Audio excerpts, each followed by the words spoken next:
Il est 19h, bonsoir à tous, ravi, heureux de vous retrouver. Comme tous les lundis, dorénavant, c'est l'heure de votre nouvelle émission, le Club du Lundi, avec toute la rédaction Beansport et les experts. Notre premier invité pour lancer cette toute nouvelle édition, Monsieur Bernard Cayazo, le président de Saint-Etienne, qui a passé une bonne soirée, une soirée particulière. On va en parler ensemble. Sommaire de cette toute nouvelle édition.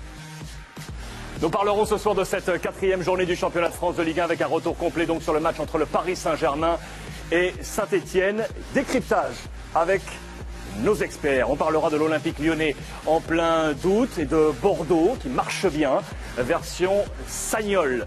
Nous parlerons également à l'étranger du Real Madrid, échec sur la pelouse de la Real Sociedad, Manchester United version Louis van Gaal avec les transferts, les dernières heures du mercato. Vous saurez absolument tout ce soir de 19h à minuit. Tout ce qui s'est passé également en Allemagne avec les stars Lewandowski et Marco Reus. Les deux hommes se sont confiés.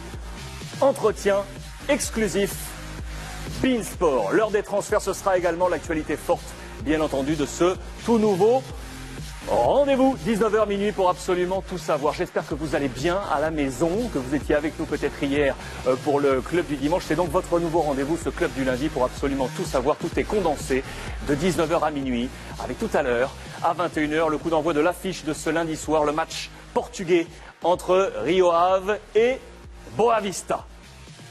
Bernard, merci d'être avec nous et de parrainer ainsi cette toute nouvelle émission. Merci. On a cherché, Bernard, avec les experts, à savoir quelle serait la première question de cette toute nouvelle édition. C'est Christophe Josse qui a trouvé cette première question. On a préparé. Comment ça va, Bernard? Ça allait très bien vendredi. Voilà, le football, c'est ça. Hein. C'est la Roche Tarpéienne est proche du Capitole. On peut avoir. Je suis sûr que Saint-Etienne retrouvera très très vite le chemin de ce qui s'est passé vendredi dans le bon sens. Sérieusement, parce que c'est une vraie déculottée, hein, pour être un peu trivial, est-ce que ça peut traumatiser le groupe? Non, je crois que en fait, il y a un contexte. Quand on est rentré dans les vestiaires, moi j'ai dit aux joueurs, on était ensemble jeudi soir, on est ensemble aussi ce soir, c'est pareil. Faut pas être comme ça quand ça va bien. On est là pour dire Stéphane Ruffier, tu nous qualifies jeudi, et puis après on dit dimanche. Voilà, il y a aussi un contexte. Je crois que c'est un club qui est en train de grandir. Nous sommes classés 3e depuis que Bein est en France. C'est-à-dire il y a 3 ans, c'est-à-dire 114 journées plus les 4 journées qui se sont achevées, qui viennent s'achever en août. Là, Saint-Etienne est 3e derrière le Paris Saint-Germain et Lille du championnat sur 118 journées. Ça veut dire quelque chose. Moi, je regarde la longue route. Je regarde plus la longue route que le match.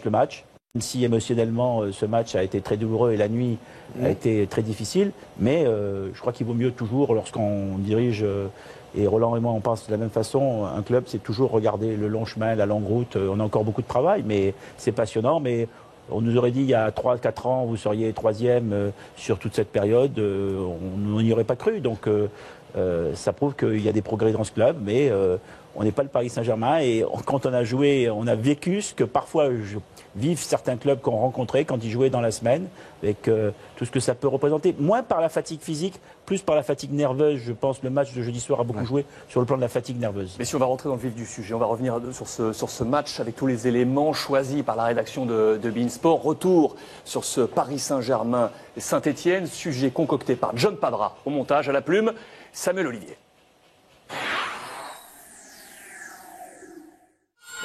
Un seul être vous manque et tout est dépeuplé. Alphonse de Lamartine écrit ce vers en 1820. Hier au parc, il a trouvé tout son sens au sujet de Zlatan Ibrahimovic. Lui aussi, dans son genre, est un poète. Absent le week-end dernier face à Évian, la copie parisienne ressemble alors à un brouillon. Hier, face à Saint-Etienne, l'artiste a signé son retour avec une prestation qui relève du chef-d'œuvre.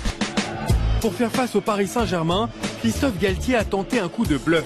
Une défense à 5, avec 2 joueurs pourtant très offensifs dans les couloirs, Tavanou et Monet Paquet. J'avais opté pour cette organisation parce que je ne pouvais pas faire démarrer certains joueurs. Fort de constater qu'on a pris 5 buts. Voilà. L'entraîneur des Verts préfère en rire. Pourtant, les 20 premières minutes de Saint-Etienne sont intéressantes. Paris n'est dangereux que sur coup franc. Ruffier se montre très sûr devant Ibrahimovic. Mais aucun gardien n'est à l'abri d'une erreur, pas même l'international français. Il se rattrape devant Ibrahimovic. Il se la met Stéphane Ruffier, l'ouverture du score. L'élégance d'Ibrahimovic tranche avec un public du parc très chambreur. Paris n'avait pas besoin de cela pour lancer son match. Ruffier, lui, connaît les pires difficultés pour le poursuivre. Lucas devance la sortie hasardeuse du gardien. Ibra ne conclut pas, gêné par le retour main dans le dos de Pogba. L'attaquant attire la lumière dans le jeu mais aussi en dehors. 32e minute, léger raccrochage avec Bayal. Ce qui paraît banal avec le Suédois ne l'est jamais vraiment. En attendant, les Verts tentent de revenir et sont tout près d'y parvenir grâce à Erding. Un grand Sirigu préserve le score en faveur des Parisiens. Jusqu'à la 41e minute, l'heure pour Ibra d'entrer de nouveau sur le devant de la scène. Sans sauter et sur un centre parfait de Maxwell, il parvient à prendre le dessus sur la défense stéphanoise, dont Bayal, la joie démonstrative du buteur parisien, est directement adressée à son adversaire. C'est un bon joueur déjà, mais moi je focalise pas sur lui et voilà. N'importe quel joueur qui se déplace à mon côté, et voilà, je fais un marquage sur lui. Je suis pas Ibra, je suis pas là pour le suivre, voilà. Au retour des vestiaires, les Forésiens vont s'enfoncer tout seuls dans une galère interminable. Passe mal ajusté de Monet-Paquet vers Ruffier, Ibra est à l'affût. 62e minute, Paris mène 3-0 grâce au revenant qui a tant manqué à son entraîneur, Laurent Blanc. C'est un grand joueur, c'est un très très bon joueur, on le sait, tout le monde le sait. Mais tout le monde allait d'être surpris que Paris Saint-Germain joue mieux avec Ibra. C'est une évidence.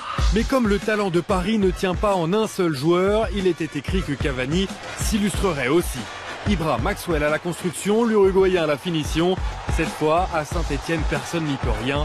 La démonstration continue. Et elle ne trouve son épilogue qu'à 18 minutes du terme de la rencontre.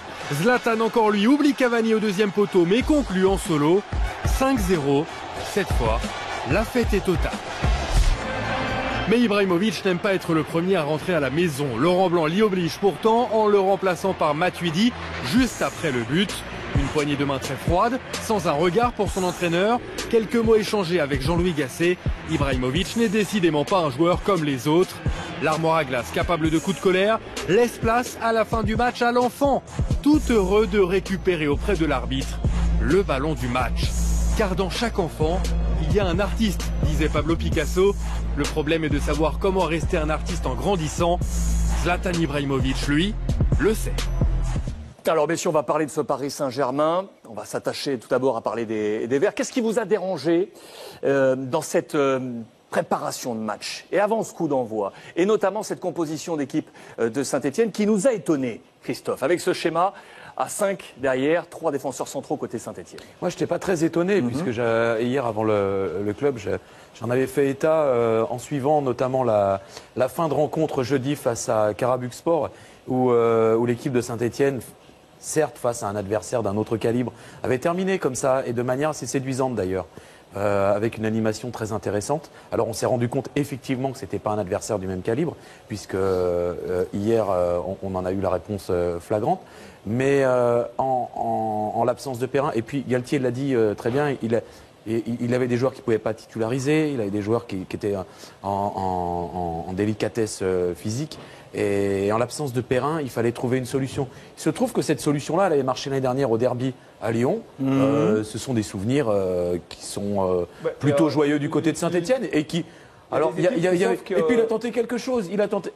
Non, tu viens à Paris, tu sais, la plupart du temps. J'ai trouvé que c'était intéressant, oui, ce système-là. Mais l'exemple, c'est qu'il y a des équipes qui sont venues au parc plusieurs fois déjà avec ce système-là. Lyon est venu à jouer à 3 derrière. Tout de suite, ils ont pris un but, c'est obligé de changer. Et dans ce système-là, quand vous prenez un but, c'est difficile après de changer. C'est difficile de trouver vraiment la solution. Et la défense, elle était très bien, juste à ce moment-là où il y a le but. Je pense qu'il y avait une cohésion au niveau des 3 défenseurs. Tabano et Monet-Paquet qui a fait énormément d'efforts, ils ont beaucoup aidé. Il y avait un pressing qui était assez important. Il n'y avait pas de danger, cette défense. Après, oui, 1-0, 2-0. Après, il n'y a plus de système. Après c'est l'individualité. Et c'est là où Paris est plus fort que toutes les équipes, c'est qu'il y a l'individualité. Le système, en fait, ils n'ont pas joué avec 5 défenseurs, ils ont joué avec 3 défenseurs. Parce que les 2 joueurs dans les couloirs, que ce soit Tabanou ou Monet Paquet, sont quand même des joueurs à vocation offensive qui n'ont pas forcément les réflexes défensifs. Donc là, c'est vrai que tactiquement, ils ont plutôt été bien positionnés jusqu'à l'erreur de Ruffier, entre guillemets. Mais comme disait Christophe, je pense qu'il y a d'autres équipes qui vont venir prendre des pilules au Parc des Princes. Donc, bon, il a tenté quelque chose, Christophe Galtier, il n'a pas réussi. Voilà. Bernard, vous avez été surpris, vous? Non, moi je pense que il y a beaucoup de respect du Paris Saint-Germain vis-à-vis de la Saint-Etienne. Ça prouve que ce club a fait beaucoup de progrès en quelque temps. Et je pense que quand PSG veut vraiment et qu'il a vraiment la volonté sur un match de faire la décision, il en a la capacité, il élève son niveau. On voit bien en Champions League et je suis curieux de voir le match PSG-Barcelone. Et je pense que PSG peut parfaitement battre le Barça en Champions League. Après, bien sûr, on ne peut pas demander aux joueurs du PSG d'être à tous les matchs de la même façon. Mais sur ce match-là, ils étaient vraiment là. Moi, ce qui m'a impressionné beaucoup chez eux, c'est ce niveau technique qui font que même avec un pressing très important, on a l'impression qu'ils sont dans une cour de récréation. Christophe Galtier s'est trompé? Moi, j'ai un avis un peu différent de ce que j'entends sur ce système, dans le sens où je pense que si on doit tenter sa chance, moi je pense qu'il faut la tenter dans son système relativement habituel. Parce qu'il y a quand même des réflexes naturels qui font que par rapport à la concentration dont vous parliez, Président, qui fait que quand on est quand même dans son système et à son poste, il y a une concentration, on a moins besoin d'y penser. Que là, on se demande toujours... On voyait des fois les regards des 3 derrière, en se demandant s'il n'y avait pas trop d'écart sur le côté, à gauche ou à droite. Alors, je suis d'accord avec Christophe sur l'idée que, voilà, on peut venir au parc et puis tenter un coup, puisqu'on doit essayer quelque chose. Mais il me semble, ayant été défenseur, qu'on est quand même plus à l'aise quand on est quand même dans son équilibre naturel. Christophe a été courageux, oui. il a essayé quelque chose. D'autres équipes viendront au Parc des Princes en faisant 2 lignes de 4 et en ne jouant absolument pas, on ne verra pas du tout de jeu. Là, on a vu beaucoup de mouvements, on a vu du jeu. Je pense qu'il faut respecter aussi le football. Les gens qui jouent, ils respectent le football. Je crois qu'ils seront récompensés, toujours récompensés. Peut-être pas sur ce match, mais après, ils seront récompensés. Après, voilà, on accepte. Non, mais je dirais même. Je dis ça surtout dans l'esprit de concentration que demande le fait de jouer contre le PSG. Parce qu'on ne peut pas. Il n'y a pas une minute.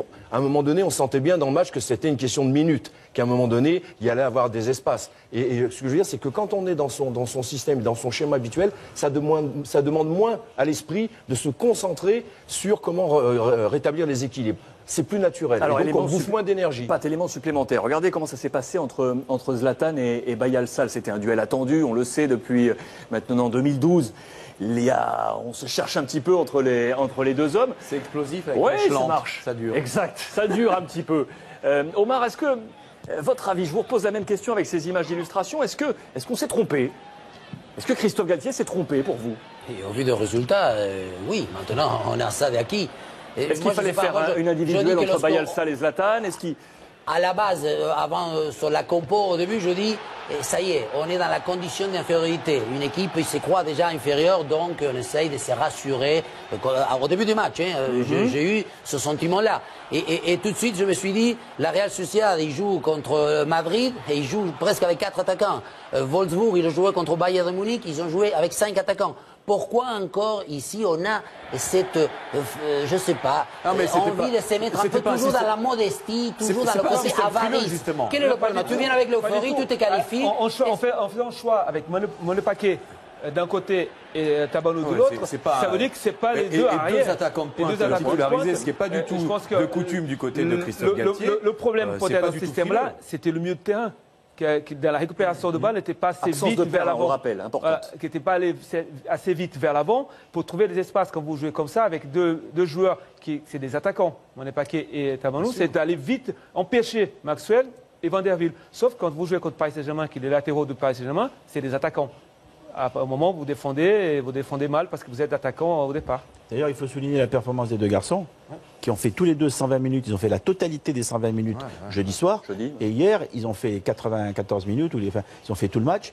Et ils ont été quand même très présents défensivement, offensivement. Ils ont fait vraiment physiquement une performance intéressante. Là, bon, on n'a vraiment pas grand-chose à leur reprocher. Juste pour refermer la petite parenthèse entre Bayal Sall et Zlatan, Bernard, en mémoire, les images de 2012 également, où déjà les deux hommes s'étaient un petit peu cherchés. On revoit ces images, donc 2012, 3 novembre 2012. Petite histoire d'amour maintenant entre les deux hommes.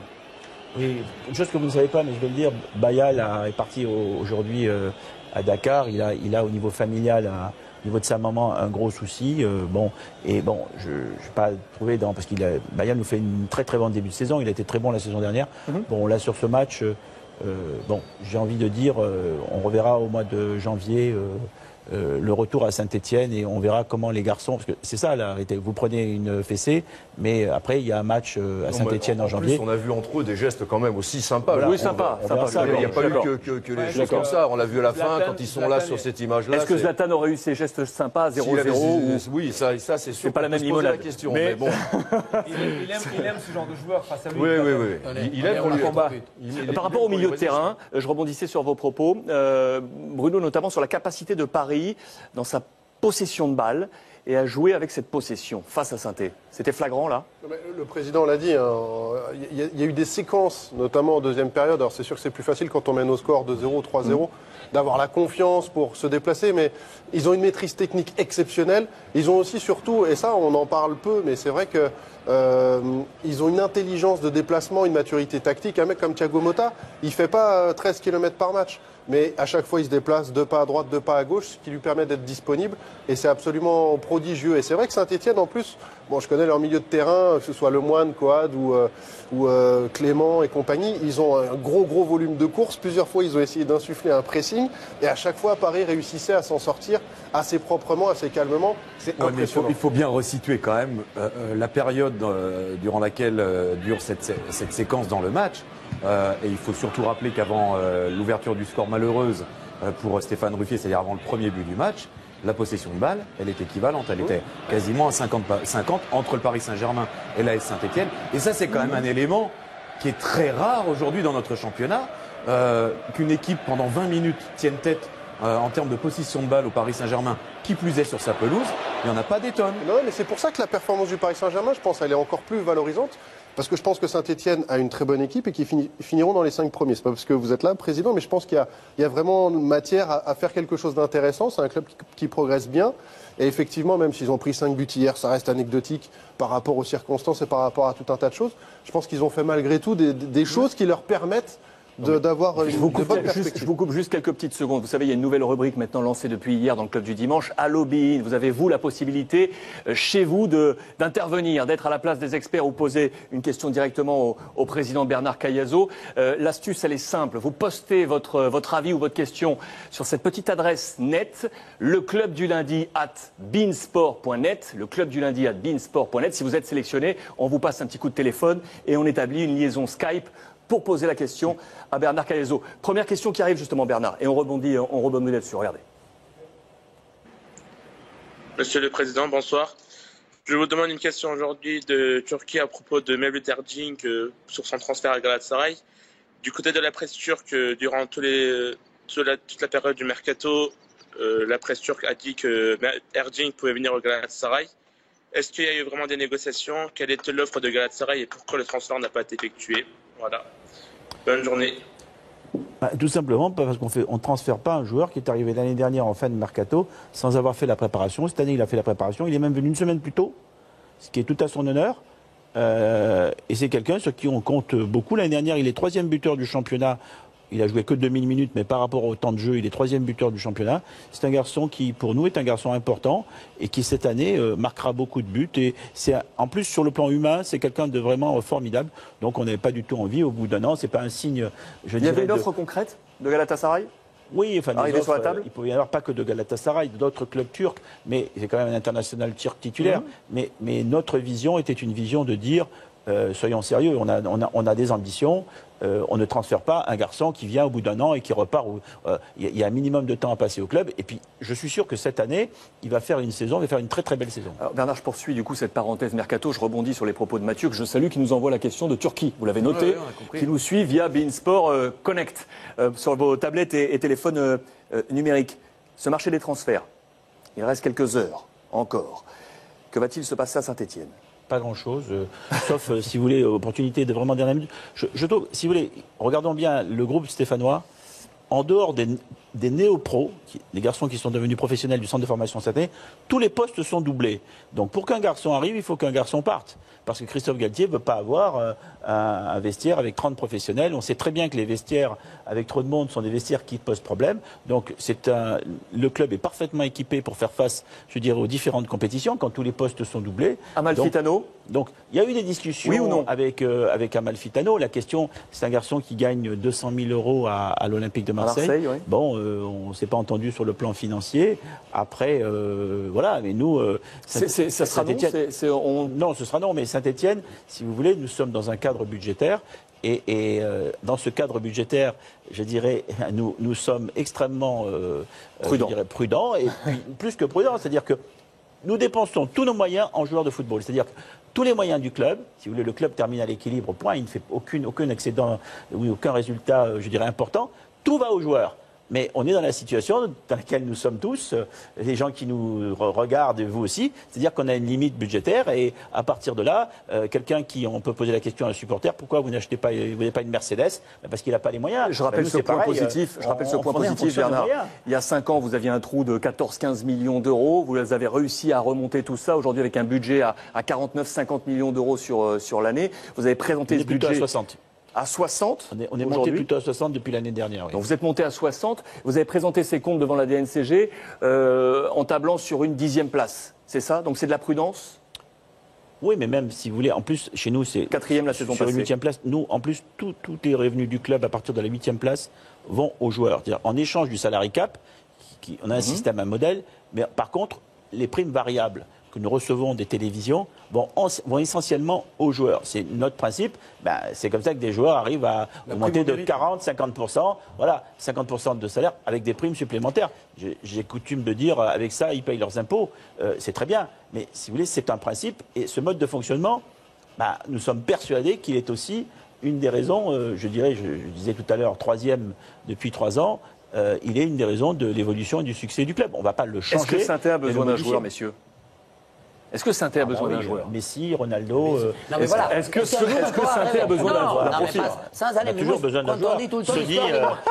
Non, mais l'histoire de moyens. Donc, Saint-Étienne, il ne pourra jamais tenter un coup en James Rodriguez, en Neymar au début. Je dis n'importe. Parce que moi, c'est vrai. Oui, c'est vrai, n'importe quoi. Non, si. James Rodriguez, il a acheté 6 millions d'euros pour toi, mais bien sûr que non, mais tu n'es pas. Il y a un paquet de joueurs que tu peux acheter. Tu n'es pas obligé de laisser passer Pastore quand il a 17 ans et 11 mois. Mais tu n'es pas obligé de le laisser passer. Tu peux aussi. À l'époque, je sais que tout le monde fait des erreurs. Bon, à l'époque, les gens du centre de formation, on laissait passer Pastore à 17 ans, tu le sais mieux que moi, et 11 mois et demi. Il y a évidemment le travail de Saint-Étienne, ça consiste aussi à avoir à travers son centre de formation, mais aussi à avoir aussi un travail pour trouver des jeunes talents, mais de dire Saint-Étienne ne dépensera jamais, n'a pas les moyens de dépenser. Je veux dire, aujourd'hui en Europe, très clairement, on voit très très bien. Les clubs à 500 millions d'euros comme le Paris Saint-Germain, parce qu'il faut quand même dire que le Paris Saint-Germain a plus de 8 fois le budget de la Saint-Étienne. Tu as le Paris Saint-Germain, le Real, Barcelone, Bayern, tu as un certain nombre de clubs qui sont les clubs à 500. C'est un autre monde. Et toi, tu dois jouer. Tu dois jouer à Saint-Étienne pour autre chose. Toi, tu dois jouer ici en France. Ok, mais à l'intérieur en France, quand on voit des fois Lyon, Lille, etc., on en parle tout le temps. Votre régularité, votre organisation, c'est vraiment magnifique. Je trouve que vous progressez. Mais à niveau football, même aussi, c'est vrai, il y a les joueurs, les très bons. Je trouve qu'il nous manque à le côté. On ne s'enflamme pas lorsque je trouve qu'il nous. Je sais pas, j'en parle un peu avec des supporters parce que je reste encore en contact. Désolé, mais moi. La notion de spectacle du football est une notion très importante. C'est pour ça que je parlais venir au Paris Saint-Germain pour faire 2 lignes de 4, ne pas jouer et donner 75% de possession de balle au Paris Saint-Germain. On disait hier ce qui s'était passé. Ce que je veux dire par là, c'est que notre football, c'est mon avis et je dirais, beaucoup de présidents de clubs le partagent. Le football français, depuis 4 saisons, est en déclin au niveau professionnel. À part le Paris Saint-Germain et Didier Deschamps avec l'équipe de France, globalement, aujourd'hui, dites-moi si Lyon est mieux aujourd'hui qu'il y a 4 ans. Dites-moi si Lille est mieux aujourd'hui qu'il y a 4 ans quand ils avaient Hazard, etc. Dites-moi si Montpellier sans Cabella et Stambouli et quand il était champion. On va prendre tous les cas. Et aujourd'hui, on voit très bien l'évolution de la politique de Monaco, qui malheureusement, il faut le regretter, parce que Monaco pouvait tirer le football français et les ventes, enfin, ce qui s'est passé entre Falcao et Rodriguez. Donc aujourd'hui, à part le Paris Saint-Germain, qui est sûr et certain d'être champion, et c'est réglé, les autres clubs se battent pour la 2e place. L'OM qui a dépensé 55 millions d'euros de transferts en l'espace de 14 mois et qui a une ambition et se positionne derrière, les autres clubs doivent partir d'un principe et il faut qu'il y ait qu'on revoie notre modèle économique et sportif. La différence, Président, entre l'idée de spectacle, moi franchement, je vais vous dire, je n'ai pas envie d'aller au stade en imaginant aller voir un spectacle. Ce que j'aime, c'est voir des prises de risques.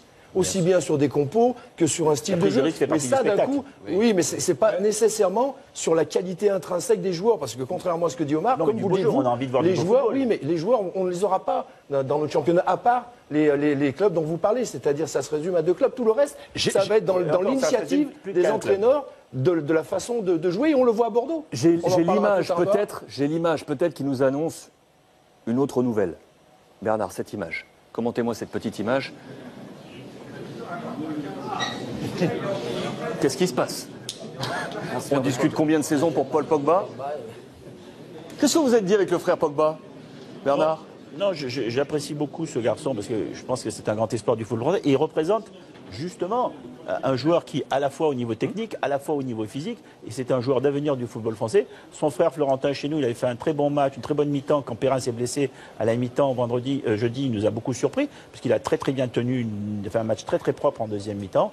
Voilà, donc c'est des discussions de passionnés de football, parce qu'au fond, vous savez, si on est là, tous ceux qui sont là, présidents de club et qui ont la motivation du football français, c'est parce que c'est des passionnés depuis très longtemps, depuis l'âge de 5 ou 6 ans. Hein. Bernard, je voudrais revenir sur la période du marché des transferts. Dans un peu plus de 4 heures, ce sera bouclé, ce sera terminé et les clubs pourront travailler sereinement au moins jusqu'à cet hiver. C'est aussi les dernières heures durant lesquelles il y a un flux assez massif d'affaires qui se font, un peu dans la précipitation, parce que dans l'obligation, il y a des affaires, parce que les prix baissent, c'est commerçant. Vous avez évoqué tout à l'heure Stambouli, on sait que c'est un profil qui plaît à l'AS Saint-Etienne, on sait qu'il n'a pas encore signé à l'étranger, à moins qu'il y ait un an. Imaginons que ça rentre dans vos cordes au dernier moment. Est-ce que vous le faites ou pas? Si financièrement ça rentre dans nos cordes, oui, à part qu'il y a un bémol, c'est que, si vous voulez, on sait très bien que Montpellier veut 5 millions d'euros, ils ont raison. Hein. Oui, mais Montpellier, dans 4 heures, ils peuvent avoir zéro. Oui, mais vous verrez que, bon, il y a un club qui les mettra, les 5 millions d'euros. Je ne sais pas. Moi, si vous voulez, le raisonnement, moi, d'abord, la Coupe du Monde, où j'ai beaucoup apprécié tout le travail de Bein, l'a démontré. Le vainqueur, ça a été l'équipe d'Allemagne, parce qu'elle joue en équipe. Et des stars de l'équipe d'Allemagne où il n'y en a pas, mais où il y en a 6 ou 7. Il a tapé à côté alors qu'il n'a jamais D'accord. aussi. Mais même sur l'ensemble de tous les matchs. Et bon, je pense que le football, c'est un sport collectif. À Saint-Etienne, la vision du football, c'est un sport collectif. Les garçons qui ont joué jusqu'à présent, il faut m'expliquer. Ou alors, si ceux qui ont terminé 4e du championnat, pratiquement, il n'y a pas eu de grands changements. Si, je dirais, ces garçons-là, c'est déjà les premiers à qui vous devez faire confiance et renouveler Ruffier, Perrin, déjà pensez à vos propres garçons qui vous ont déjà mené là où vous êtes, avant de commencer à imaginer, à dire on va commencer à mettre des moyens sur d'autres garçons. C'est pourquoi avoir cette vision. Après, dans la mesure de nos moyens, on améliore l'effectif avec un certain nombre de garçons qui sont choisis par Christophe et qui nous permettent d'améliorer notre effectif. Mais regardez le Paris Saint-Germain. Une des forces du Paris Saint-Germain hier, c'était sa stabilité. Moi, ce qui m'a frappé du Paris Saint-Germain, c'est qu'il se trouve les yeux fermés. Mais pourquoi? L'équipe a pratiquement pas changé. Donc, nous, on est dans une démarche de stabilité et une vision de collectif et d'équipe. Ce qui est la vision numéro 1, la vision de Christophe, de tous les gens qui travaillent au club et que je remercie parce qu'ils font du très très bon travail. On ne va pas changer notre façon de penser collectif. Voilà. Juste, pardon Sonny, pour information, Stambouli, ça y est, c'est officiel. Depuis une grosse dizaine de minutes, c'est officiel du côté de Tottenham. Donc le Montpellierin s'engage avec Tottenham, le milieu défensif. Des joueurs français qui partent de plus en plus. 24 ans, pardon Sonny. C'est regrettable. Oui. C'est empoisonnant parce qu'en plus, il y en a. La plupart, on les perd. Bien sûr. On les perd, mais eux se perdent aussi. C'est-à-dire qu'il y en a beaucoup qui ne jouent pas. Bien sûr. On a vu Yang Valiura, on a vu. Bien sûr. Moi, je vais juste revenir, Président, Ospina, sur quelque chose pourquoi ne pas essayer de garder Tremolinas? Mais parce que, à un moment donné, financièrement. Ça reste dans mais vous avez essayé de gagner Tremolinas. Vous vous êtes mis d'accord, parce qu'à un moment donné, l'accord était presque arrivé. Après, vous êtes dans une situation où on ne peut pas donner à Tremolinas 300 000 € par mois à Saint-Etienne. Ce n'est pas possible. Voilà. À partir de là, Tremolinas est un garçon qui est sur 29 ans. Ce n'est pas le genre de garçon qui va dire « moi, je vais m'asseoir sur la moitié de cette somme ». Et parce que c'est normal que ces garçons raisonnent comme ça. Sur 4 ans de contrat, c'est leur dernier contrat. Ils veulent rester. Et il a très bien fait puisqu'il a signé à Séville. Et il va gagner ça à Séville. Et il va gagner à Séville 150 000 euros net, ce qui est l'équivalent de 300 000 bruts en France, hein, d'accord, en net. Et sachez qu'à Séville, vous avez l'avantage pour les clubs espagnols d'avoir les sociétés tierces. Qu'est-ce que c'est les sociétés tierces? Ce sont des fonds d'investissement. L'exemple le plus frappant, c'est Aboubacar qui est allé à Porto pour 10 millions d'euros, mais 3 seulement payés par Porto et 7 par le fonds d'investissement. En France, c'est interdit. Voilà encore un handicap supplémentaire que nous avons par rapport aux étrangers. Mais comme on les cumule, et à force de les cumuler, notre compétitivité européenne s'en trouve inévitablement touchée. Ce qui explique qu'on ait les Russes qui sont en train d'être à peu près à égalité avec nous et le risque de perdre la 2e place qui nous qualifierait directement pour la Champions League dans les poules. C'est ça qui est très grave. Et c'est pour ça qu'il faut se réveiller, il faut agir et il faut que les présidents de clubs se mobilisent, la Ligue se mobilise pour changer notre modèle économique et sportif. C'est ce que je pense profondément.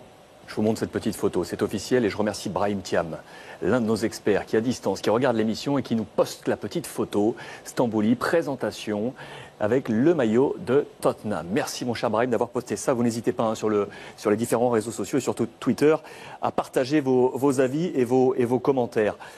Retour au jeu sur ce Paris Saint-Germain-Saint-Etienne. La composition du Paris Saint-Germain, on avait effectivement avec Christophe attendu que cette compo soit officielle hier parce qu'on voulait voir comment devant ça allait s'orchestrer avec une première. Cavani là sur ce côté gauche avec le choix d'avoir Lucas à droite. Sonny, comment vous avez d'ailleurs trouvé l'Uruguayen là dans ce schéma offensif là? Il était attendu là. Hein. Ouais, il a décidé de ne pas jouer à gauche. Et je pense que voilà, on le voit souvent dans le match rentrer dans l'axe, essayer. Il a fait plusieurs fois de contrôler, revenir en arrière pour changer de côté. Il a fait encore une fois. Il n'a pas voulu aller en profondeur, rester manger la ligne comme Lucas. Il peut le faire sur le côté droit. C'est intelligent cette action parce que Imbra il décroche et lui il va dans la surface de réparation. Je pense que ça peut marcher. S'il fait souvent ce geste-là, en sachant qu'Imbra va décrocher et lui il peut y aller, c'est intéressant. C'est la seule fois où il a été intéressant en ne voulant pas jouer à gauche. Quand il a décidé de jouer à gauche, c'est là où il s'est procuré les meilleures occasions. Avant, il cherchait la frappe là, le but ensuite, parce que c'est bien beau. Parce que non, mais c'est bien beau de revendiquer. Là, il y a le but. Là, c'est intelligent parce que c'est Imbra qui décroche et lui, il va dans l'axe.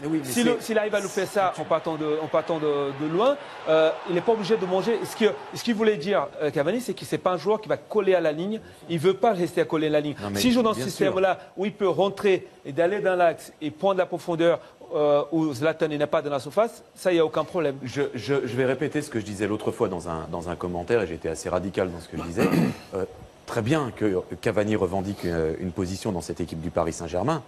Ce qu'il revendique surtout, et c'était au terme d'Evianto Non-Gaillard, Paris Saint-Germain, il faut qu'il prie pour qu'Ibra revienne très vite dans l'équipe.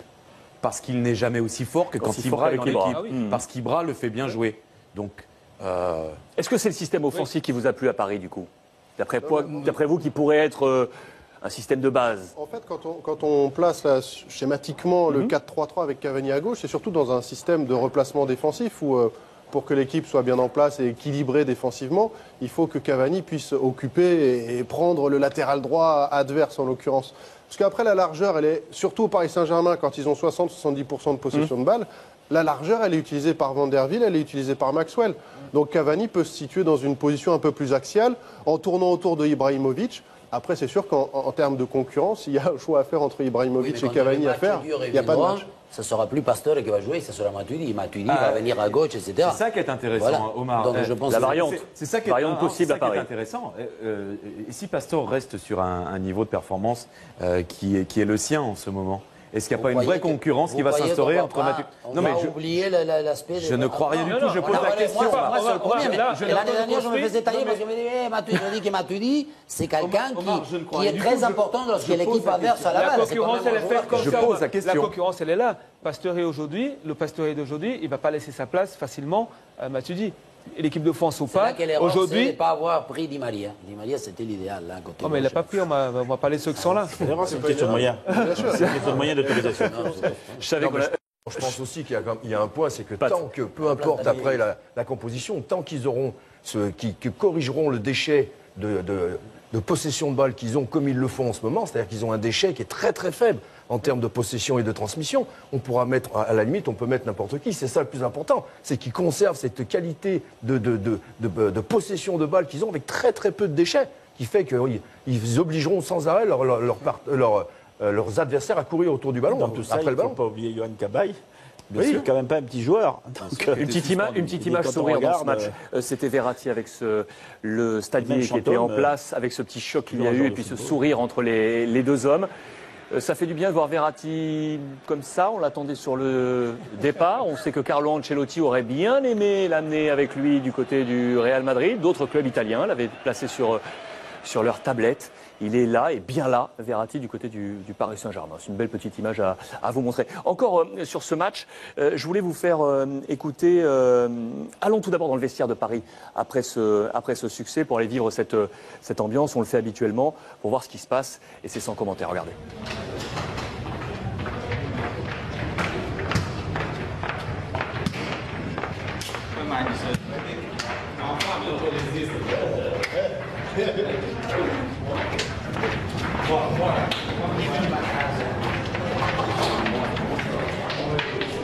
Paris est magique. Bernard, comment ça s'est passé chez vous? La question est facile, mais est-ce que des joueurs ont pris la parole? Comment ça se passe là, 5-0? Ça fait mal, c'est douloureux parce que, si vous voulez, bon, ce sont des joueurs professionnels, ce sont des compétiteurs, donc c'était douloureux. Après, il y a tout un contexte, qui est un contexte, mais c'est à nous après. Mais bon, et Christophe sait très bien faire ça. Ensuite, de reprendre au fil des jours, et les joueurs ont jusqu'à mercredi matin, et puis après, je dirais, il faut qu'ils se remettent dans leur réalité. Parce que là, c'est la réalité d'un monde avec des clubs à 500 millions d'euros. Je ne vais pas dire qu'à vaincre sans péril, on triomphe sans gloire. Mais la réalité, accrocher le Paris Saint-Germain, c'est extrêmement difficile. Et ce n'est pas parce que ça nous est arrivé. Moi, quand ça nous est arrivé, je savais très bien que dans le temps, ça nous arriverait de moins en moins. Pour une raison simple. C'est une équipe, ils comprennent tout. Nasser, quand il est arrivé, il y a des choses qu'il ne comprenait pas. Là, on voit très bien. Il a tout compris. Donc, on voit bien au niveau de l'équipe, on voit bien comment ça joue, comment cette stabilité, comment la fluidité du jeu. Et c'est des très très grands joueurs. Regardez, on était presque tout à l'heure à oublier Johan Cabaye, et pourtant c'est un joueur monstrueux. Donc voilà, quand vous avez Johan Cabaye, ou vous oubliez presque Johan Cabaye dans l'équipe, vous avez. C'est vraiment, il y a la vie. Donc voilà. Donc c'est une très très très grosse équipe qui fait partie pour moi aujourd'hui des 4 meilleures équipes européennes. Et tout ce qu'on souhaite, c'est de voir le Paris Saint-Germain dans une finale de Champions League. Président, petite rubrique de nouveau à l'Aubine. On nous appelle, message pour vous. Une nouvelle fois, question posée. Allô, oui, bonjour. En fait, je voulais savoir si vous comptiez négliger des compétitions pour en favoriser d'autres. Et quels sont vos objectifs en fait pour cette année? Alors, est-ce qu'on joue sur tous les tableaux du côté de Saint-Etienne? Christophe a toujours joué sur tous les tableaux. On n'a jamais négligé. À Saint-Etienne, l'Europe fait partie de l'ADN. Hein. C'est un peu comme si on négligeait ses propres parents. Ça ne peut pas exister à Saint-Etienne, donc on jouera toutes les compétitions. D'où la nécessité d'avoir un effectif où tous les postes sont doublés et d'avoir, je dirais, une équipe de néo-pro très talentueux qui sera intéressante à voir. Parce qu'il ne faut pas oublier les jeunes de 18-19 ans. C'est l'équipe qui a été championne de Satur des garçons, qui était champion de France des 17 ans il y a 2 ans. Donc on jouera toutes les compétitions. On avait un objectif au mois d'août. Sincèrement, on peut vous le dire, c'était la qualification européenne, priorité des priorités. Après, il fallait faire minimum 7 points sur 12 en championnat. Bon, on y est. On savait que ce n'était pas Paris qu'on allait prendre des points.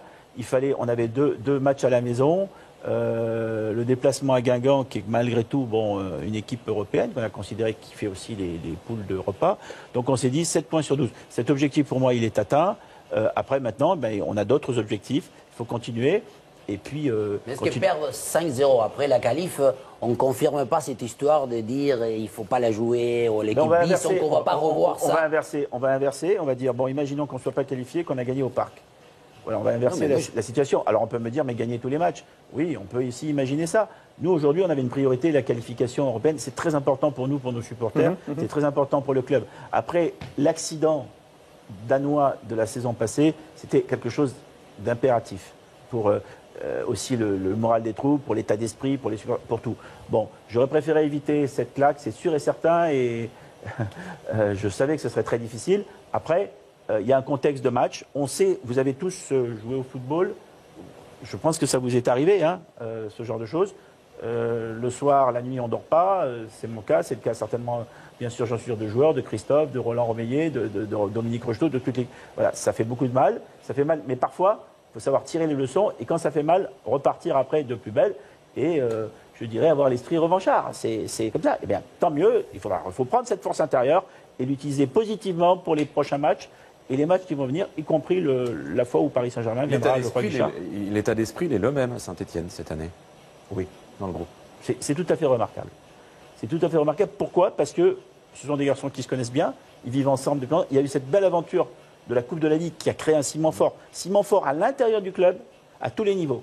Joueurs, staff sportif et médical, direction du club, relations. Ce ciment-là, il est très fort. C'est-à-dire que quoi qu'il nous arrive, on sait que c'est la base de tout. Après, il peut nous arriver, on sait qu'en football, il peut y avoir des moments difficiles. Et après, et à partir de là, tout est construit autour de là. Et il était préférable que Yohan Molo s'en aille? Si vous voulez... Je vous tique parce qu'il est logique que dans une société, on ne soit pas tous avec une entente je veux dire mon parfaite. avis. Moi, Yohan Molo, je pense que c'est un très très bon joueur de football. C'est un garçon qui est affectif. Après, c'est un garçon qui... Il n'y a aucun problème avec personne à l'intérieur du groupe. Donc, sincèrement, c'est un garçon de qualité. Après, c'est évident que quand vous avez Monet Paquet, Amouma sur les côtés, Gradel, et vous avez le jeune Saint-Maximin qui a 17 ans et demi, on parle de lui comme une pépite, j'aime pas ce terme parce qu'il faut encore qu'il montre quelque chose, qu'il montre, mais qui est un garçon qui a beaucoup de talent. On parle des talents, justement, on parlait tout à l'heure des talents qu'il faut dans notre football, etc. Bon, c'est difficile. Quand vous êtes le 5e et les postes sont tous doublés, c'est pas évident. Donc, après... les dires et les propos rapportés sont faux. Enfin, il y a eu dans la presse beaucoup de choses sur Yohan Molo. Juste avoir un éclairage, être transparent sur la situation. Est-ce que ça pouvait être compliqué? Je suis n'importe quel club de Ligue 1 au-delà de la 8e place. Sur le talent intrinsèque, je suis d'accord avec vous. Tout de suite. Je suis d'accord avec vous, Bernard. Tout de suite. C'est un garçon formidable et c'est un garçon qui est pour moi, je considère sincèrement, c'est un garçon qui a beaucoup de talent, beaucoup de qualité. Après, c'est un garçon qui quand il ne joue pas, s'il ne joue pas, ça peut poser un problème. Bon, voilà. Mais Alex, la pire chose, et quand tu parlais d'état d'esprit qui pouvait changer, ou la pire chose qui pouvait vous arriver à l'intersaison, c'était de perdre Christophe Galtier. Hein.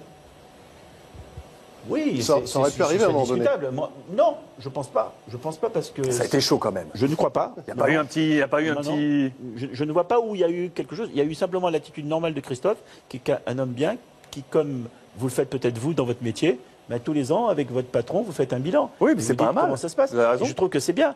Mais Christophe, c'est quelqu'un qui a un vrai mec, un homme véritable, qui a un vrai attachement à ce club. On a un vrai attachement avec lui. On a une aventure commune importante. Donc, à partir de là, je connais très bien Jean-Pierre Bernès, son conseiller agent, qui compte beaucoup pour Christophe et qui lui a énormément apporté. À aucun moment, sérieusement, on a envisagé le départ de Christophe. Moi, je souhaite une grande réussite à Christophe Galtier. Si demain, Christophe va plus vite que la Saint-Etienne et qu'il y a des opportunités, quand vous aimez quelqu'un, il faut aussi lui laisser la possibilité de vivre sa propre aventure et sa vie. Sa vie lui appartient, donc vous lui donnez cette possibilité de vivre ce qu'il y a de meilleur. Si ça se présente un jour, je dirais, on imaginera que c'est l'affection et tout ce qu'il nous aura apporté, ce sera tout à fait naturel de regarder les choses comme ça. Dernier complément d'information sur ce match entre le Paris Saint-Germain et Saint-Etienne, concernant les Parisiens, en parlant de destin, de destinée. Écoutez Laurent Blanc, sur l'un de ses joueurs, Rabiot. Vous savez qu'il risque d'y avoir un départ, même s'il n'est pas encore acté, mais il le sera peut-être dans la nuit ou demain. C'est certainement Adrien qui va nous quitter. Donc voilà, il a décidé de nous quitter. C'est dommage. J'aurais aimé qu'il reste avec nous. Il n'avait pas le même avis, son entourage ne l'avait pas non plus. Donc il lui restait un an de contrat et à ce moment-là, le club a négocié avec notre club, comme tous les clubs le font. Chris, je vois que vous êtes chaud parce que vous n'avez pas de chaussettes. Qu'est-ce qu'on fait avec Rabiot? Réaction? On subit. On subit comme avec pas mal de jeunes et leur entourage en France qui préfèrent voir leurs jeunes sur un banc à l'étranger que sur un banc en France. Sur un banc, c'est un choix. Paris Saint-Germain. C'est quand même une vitrine, c'est quand même un club qui est en train de grandir, qui a des grands joueurs. C'est un grand club européen. Parce que la plupart sur un banc à l'étranger. Parce que c'est ce qui risque d'arriver. Parce que Rabiot, il y a Je pense que aucune... s'il part pour lui, il n'a pas la certitude. Je pense qu'il va pour jouer, il ne va pas sur le banc. Alors qu'à Paris, il sait qu'il sera sur le banc. Oui, mais il n'y a aucune certitude qu'il va être titulaire. Et donc il a des certitudes autres en allant à la Roma qu'en restant à Paris. Ce débat du Club du Lundi est bien lancé. Cette nouvelle émission avec le président Kayazo. Ne bougez pas, on va tourner une courte page de pub et on continue sur l'analyse de cette 4e journée du championnat.